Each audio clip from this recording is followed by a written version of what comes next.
നിലയ്ക്കലിലേക്ക് പോകേണ്ടതുണ്ട്. Alvin Thomas ആണ് നിലയ്ക്കലിൽ നിന്ന് തത്സമയം നമുക്കൊപ്പം ചേരുന്നത്. ആൽവിൻ, ഒരുപാട് ഡെലിഗേറ്റുകൾ 5000-ലധികം ആളുകൾ അപേക്ഷിച്ചിട്ടുള്ള വേദിയിലേക്ക് ഏതാണ്ട് 3500-ഓളം ആളുകൾക്കാണ് പ്രവേശനം ഉണ്ടായിരുന്നത്.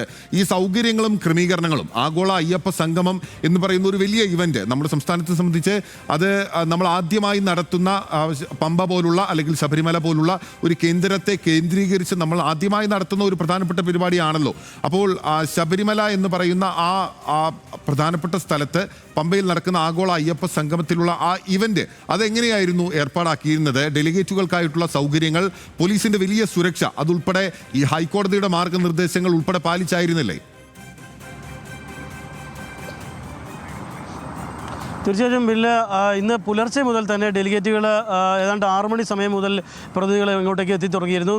പമ്പയിലേക്കുള്ള കവാടമായ നിലയ്ക്കൽ കടന്നാണ് ഇവരൊക്കെയും പോയിരുന്നത്. ഇത് ഏതാണ്ട് 9:30 മണിയോടുകൂടി നമുക്ക് ലഭിച്ച കണക്കെന്ന് പറയുന്ന 1300-ഓളം പാസുകൾ അവിടെ ഈ വോളണ്ടിയർമാർ അവർക്ക് നൽകി ആണ് ഉള്ളിലേക്ക് അകത്തേക്ക് കടത്തിവിട്ടത്. പലപ്പോഴും പല വാഹനങ്ങളായി വന്നിട്ടുള്ള ആളുകൾ അല്ലെങ്കിൽ പ്രതിനിധികളായിട്ടുള്ള ആളുകൾ അവർക്ക് നിലയ്ക്കലിൽ തന്നെ അവർക്ക് പാർക്കിംഗ് സൗകര്യം ഏർപ്പെടുത്തിക്കൊണ്ട് അവിടെ നിന്ന് KSRTC മുഖാന്തരം ഉള്ളിലേക്ക് പോകാനുള്ള സംവിധാനമാണ് ഒരുക്കിയിരുന്നത്. നിരവധിയായ KSRTC സർവീസുകൾ നിലയ്ക്കലിൽ നിന്ന് പമ്പയിലേക്ക് ഏർപ്പെടുത്തിയിരുന്നു. അവരെ അങ്ങനെ ഈ പ്രതിനിധികളെ അങ്ങനെയാണ് എത്തിച്ചിരുന്നത്.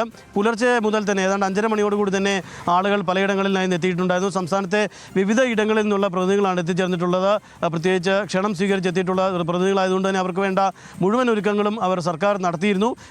രാവിലെ 9:30 മണി 10 മണിയോടുകൂടിയാണ് മുഖ്യമന്ത്രിയുടെ ഈ ഉദ്ഘാടന പരിപാടി നടക്കുന്നതെങ്കിൽ ഏതാണ്ട് 9:45 മണി വരെ ഏതാണ്ട് 1300-ഓളം പാസുകൾ നൽകിയാണ് അവർ ഉള്ളിലേക്ക് പോയത്. പിന്നീട് ചില ആളുകൾ അതിനുശേഷവും ഉദ്ഘാടന ചടങ്ങ് തുടങ്ങിയ ശേഷം പരിപാടി തുടങ്ങിയ ശേഷവുമാണ് എത്തിച്ചേർന്നത്. ഏതായാലും സുരക്ഷാ ക്രമീകരണങ്ങളൊക്കെ വളരെ ശക്തമായി തന്നെ ഉണ്ടായിരുന്നു. പ്രത്യേകിച്ച് ADGPമാരുടെ നേതൃത്വത്തിൽ വളരെ കൃത്യമായ സുരക്ഷാ സംവിധാനങ്ങൾ ഒക്കെ ഉണ്ടായിരുന്നു.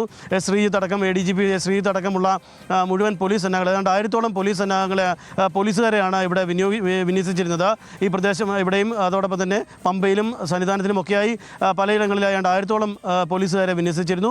മുഴുവൻ ക്രമീകരണങ്ങളും വാഹനങ്ങൾ പാർക്ക് ചെയ്യുന്നതിന് വേണ്ട സൗകര്യങ്ങൾ അതൊക്കെയും ഏർപ്പെടുത്തിയിട്ടാണ് ഈ പ്രതിനിധികളെ ഉള്ളിലേക്ക് പോയത്. അവർക്ക് യാതൊരു വിധത്തിലുള്ള അസൗകര്യങ്ങളും ഉണ്ടായിട്ടില്ല എന്ന് തന്നെയാണ് നമുക്ക് ഈ ഘട്ടത്തിൽ മനസ്സിലാക്കാൻ കഴിയുന്നത്. അവിടെ രജിസ്ട്രേഷന് ശേഷം അരമണ പായസം അടക്കമുള്ള ഒരു കിറ്റ് നൽകിക്കൊണ്ടാണ് ഇപ്പോൾ രജിസ്ട്രേഷന് ശേഷം പ്രതിനിധികൾ പലരും പുറത്തേക്കൊക്കെ ഇറങ്ങുന്നത്. 3 സെമിനാറുകൾ ഇത്രയധികം ആളുകൾ വരുന്നത് ഒരു തരത്തിലും ഈ ഹൈക്കോടതി മാർഗനിർദ്ദേശം നൽകിയതുപോലെ തന്നെ വളരെ സുഗമമായി തന്നെ ഇത് നടത്താൻ ആസൂത്രണം കൊണ്ട് സാധിച്ചു. അങ്ങനെ തന്നെയല്ലേ? നിശ്ചയമായും നടത്തിപ്പിൻ്റെ കാര്യത്തിൽ മറ്റ് കുഴപ്പങ്ങൾ ഉണ്ടായിട്ടില്ല എന്ന് വേണം നമുക്ക് ഈ ഘട്ടത്തിൽ മനസ്സിലാക്കാൻ. പ്രത്യേകിച്ച് സന്നിധാനത്തേക്ക് എത്തുന്ന ഭക്തരെയും ഒരു വശത്തോടുകൂടിയും മറുവശത്ത് ഈ ഡെലിഗേറ്റ്സ് ആയിട്ടുള്ള ആളുകളെയും അകത്തേക്ക് കയറ്റുന്ന സ്ഥിതിയായിരുന്നു ഉണ്ടായിരുന്നത്. രാവിലെ മുതൽ തന്നെ അങ്ങനെയാണ് പോയിക്കൊണ്ടിരുന്നത്.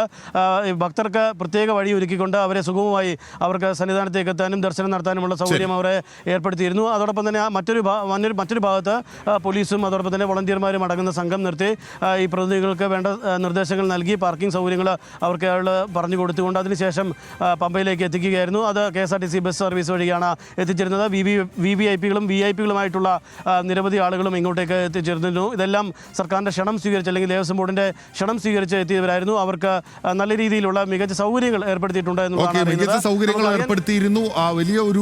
വലിയൊരു ടാസ്ക് തന്നെയായിരുന്നു സർക്കാർ ഏറ്റെടുത്തത്. അതിനൊരു മാതൃക സർക്കാരിന് സൃഷ്ടിക്കാൻ സാധിച്ചിട്ടുണ്ട് എന്ന് തന്നെ ഈ ഘട്ടത്തിൽ നമുക്ക് മനസ്സിലാക്കേണ്ടിയിരിക്കുന്നു. ഇതുവരെ പരാതികളൊന്നും പുറത്തേക്ക് വരികയും ചെയ്തിട്ടില്ല. ആൽവിൻ തോമസ് ആണ് നിലയ്ക്കലിൽ നിന്നുള്ള വിവരങ്ങൾ നൽകിയത്. സന്നിധാനത്ത് കൂടി പോകേണ്ടിയിരിക്കുന്നു. മനീഷ് ഐഷ മാത്യു ആണ് സന്നിധാനത്ത് നിന്ന് തത്സമയം നമുക്കൊപ്പം ചേരുന്നത്. മനീഷ്, ഈ ഡെലിഗേറ്റുകൾക്കൊപ്പം തന്നെ ഭക്തരായിട്ടുള്ള ആളുകളും സന്നിധാനത്തേക്ക് എത്തുന്നുണ്ടായിരുന്നല്ലോ. ഈ ഡെലിഗേറ്റുകളായിട്ടുള്ള എത്രയധികം ആളുകൾ അവിടേക്ക് എത്തി? ഇന്ന് തിരക്കുണ്ടായിരുന്നു അവിടെ?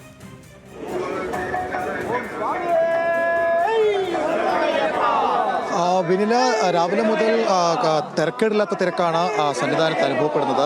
ഉച്ചവരെയുള്ള കണക്കുകൾ നോക്കുമ്പോൾ ഏകദേശം 12,000 പേരാണ് ഇന്ന് മാത്രമായി ശബരിമലയിൽ എത്തിയിരിക്കുന്നതെന്നാണ് നമുക്ക് മനസ്സിലാക്കാൻ കഴിയുന്നത്. ഇന്നലത്തേക്കാൾ ഒരല്പം കൂടി ആളുകൾ ഇന്ന് കൂടുതലായി എത്തിയിട്ടുണ്ടെന്നാണ് പോലീസ് വൃന്ദങ്ങളോടൊക്കെ സംസാരിക്കുമ്പോൾ നമുക്ക് മനസ്സിലാക്കാൻ കഴിയുന്നത്. വിനിൽ സൂചിപ്പിച്ചതുപോലെ തന്നെ ഭക്തർക്കൊപ്പം തന്നെ ഡെലിഗേറ്റ്സും അതുപോലെ തന്നെ പ്രത്യേക ക്ഷണിതാക്കളും ഒക്കെ തന്നെ ഇന്ന് ശബരിമലയിൽ എത്തി എന്നുള്ളതാണ്.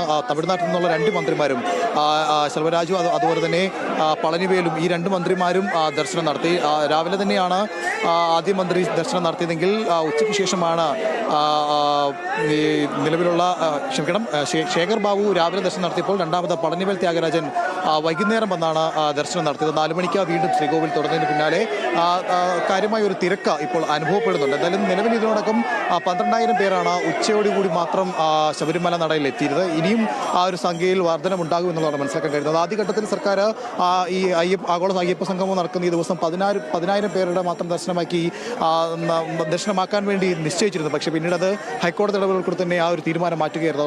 അങ്ങനെ നോക്കുമ്പോൾ ഇന്ന് ഉച്ചകൊണ്ട് മാത്രം തന്നെ ആ 10,000 എന്ന് പറഞ്ഞ സംഖ്യ കടന്നു കഴിഞ്ഞു. ഇനിയും നിരവധി ഭക്തർ ഇവിടേക്ക് എത്തുമെന്നുള്ളതാണ് നമുക്ക് മനസ്സിലാക്കാൻ കഴിയുന്നത്. കാരണം നാളെയാണ് നട അടയ്ക്കുക. പിന്നെ അതുകൊണ്ട് തന്നെ അതിന് മുന്നോടിയായി പരമാവധി ആളുകൾ ഇവിടെ എത്തി അയ്യപ്പനെ കണ്ട് ദർശനം നടത്താനാണ് ഉദ്ദേശിക്കുന്നതെന്നാണ് നമുക്ക് മനസ്സിലാക്കാൻ കഴിയുന്നത്. എന്തായാലും വലിയ രീതിയിലുള്ള ഒരു തിരക്ക് ഇന്ന് ഉണ്ടായിട്ടില്ല എന്നുള്ളത് തന്നെയാണ് യാഥാർത്ഥ്യം. അപ്പോഴും ഇന്നലെ എത്തിയതിനേക്കാൾ കൂടുതൽ ആളുകൾ ഇന്ന് എത്തുമെന്നുള്ളത് തന്നെയാണ് പ്രതീക്ഷിക്കുന്നത്. ബിനിൽ, ശരി, താങ്ക് യു. മനീഷ് ഐഷ മാത്യു ആണ് വിവരങ്ങളുമായി നമുക്കൊപ്പം ചേർന്നത്. ഡെലിഗേറ്റുകൾ ഉൾപ്പെടെ അവിടേക്ക് എത്തിയപ്പോൾ സാധാരണയിൽ കവിഞ്ഞ ഒരു തിരക്ക് ഇപ്പോൾ ശബരിമലയിൽ അനുഭവപ്പെടുകയും ചെയ്യുന്നുണ്ട്. വളരെ സമഗ്രവും വിശദവുമായ വിവരങ്ങളാണ് ആഗോള അയ്യപ്പ സംഘവുമായി ബന്ധപ്പെട്ടുകൊണ്ട് ഈ രാവിലെ മുതൽ തന്നെ ഞങ്ങളുടെ വാർത്താ സംഘം പ്രേക്ഷകരിലേക്ക് എത്തിച്ചുകൊണ്ടിരിക്കുന്നത്. പമ്പയിൽ നിന്ന് ശ്രീരാജ് ബാബു, VS അനു, ഒപ്പം തന്നെ ദേവൻ MP, ബിനിൽ ലീല സാബു എന്നിവരും, നിലയ്ക്കലിൽ നിന്ന് ആൽവിൻ തോമസും, സന്നിധാനത്ത് നിന്ന് മനീഷ് ഐഷ മാത്യുവുമാണ് വളരെ സമഗ്രവും വിശദവുമായ വിവരങ്ങളും വിശകലനങ്ങളും നടത്തിയത്.